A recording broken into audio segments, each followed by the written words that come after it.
is a proud corporate partner of Texas Tech Athletics.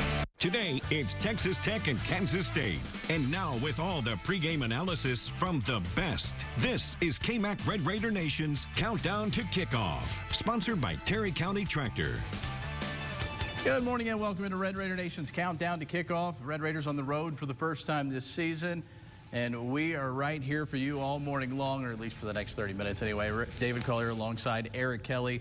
In the next half hour, we get you ready for Texas Tech and Kansas State. 2:30 kick there in Manhattan. Yeah, David, an interesting matchup, mainly because it's a classic setup for a letdown game. Not for one, though, but for both teams, but for drastically different reasons. Yeah, that's right. Coming up, the Red Raider defense will once again be dealing with a big mobile quarterback, and one that has caused the Red Raiders problems in years past. Also ahead, our friends in Topeka join us with some more insight on the 2020 edition of these Kansas State Wildcats.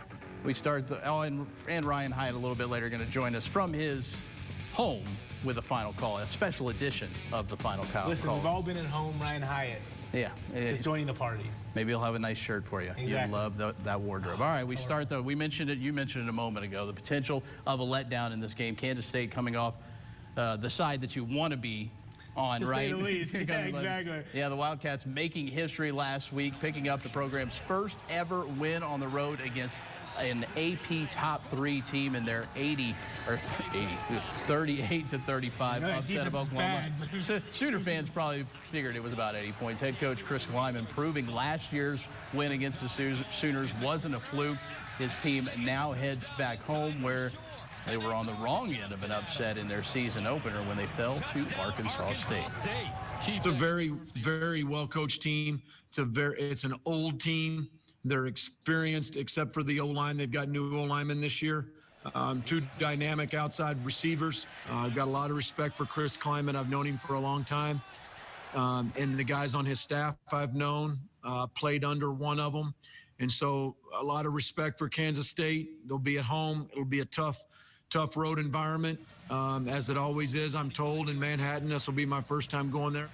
You mentioned Kansas State coming off what's probably a highlight of the season. Red Raiders coming off a heartbreak, or what could be one of the lowlights to their in-state rivals because of how it happened. Loss is a loss.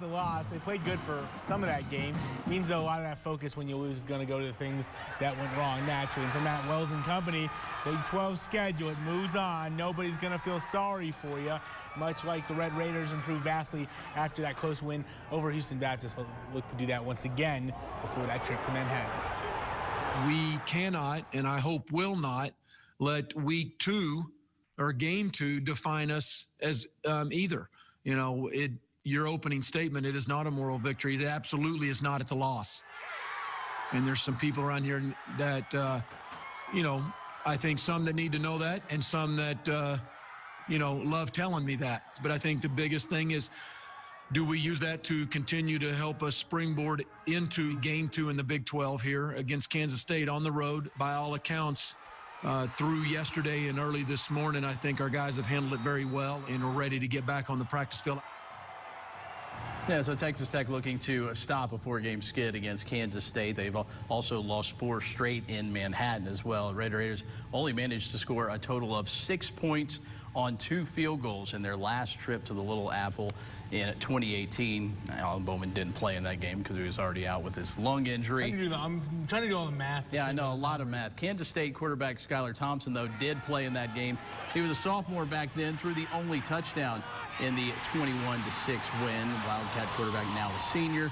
Thompson's numbers won't jump off the stat sheet, maybe like an Oklahoma quarterback or Texas QB Sam Ehlinger, but the two do have similar builds, and Thompson could pose similar problems later today for that Red Raider defense.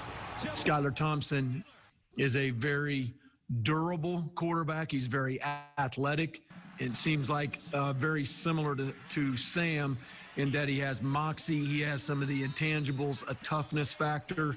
Where like Ellinger's an effective runner, Thompson, you know, is a guy that's a very effective runner, just different style. I mean, there's a lot of quarterback power reads and counter reads and things like that. You saw him run the speed option against Oklahoma for a first down. That was a big play for them. And that's why you have to build your system to account for those guys. Thompson, not the only dangerous player that you're going to have to account for in that Wildcat backfield. Flanked in 2020 by freshman running back Deuce Vaughn, quickly establishing him as one of the big play threats in the conference in both facets of the game. Leads the team in both rushing and receiving this year, and averaging just over 30 yards a catch as well. He's got home run speed, and he's got make you miss ability. So whether he gets in the slot as a receiver or comes out of the backfield, a dynamic playmaker with the ball in his hands. A lot like Sproles, a lot like a lot of those guys that have come before him, you know. But he's just a typical Kansas State football player. Those guys have always done a great job of evaluating people that fit their system, and then they plug them into their system, and they're just very sound in every single thing they do. And you know, it just presents a little bit different type challenge than what we face this week. All right, time for a break here on Countdown to Kickoff. Coming up, our friends from Topeka check in with thoughts from K-State head coach Chris Kleiman heading into today's game. And later, the game that we don't even need to describe, just say board games.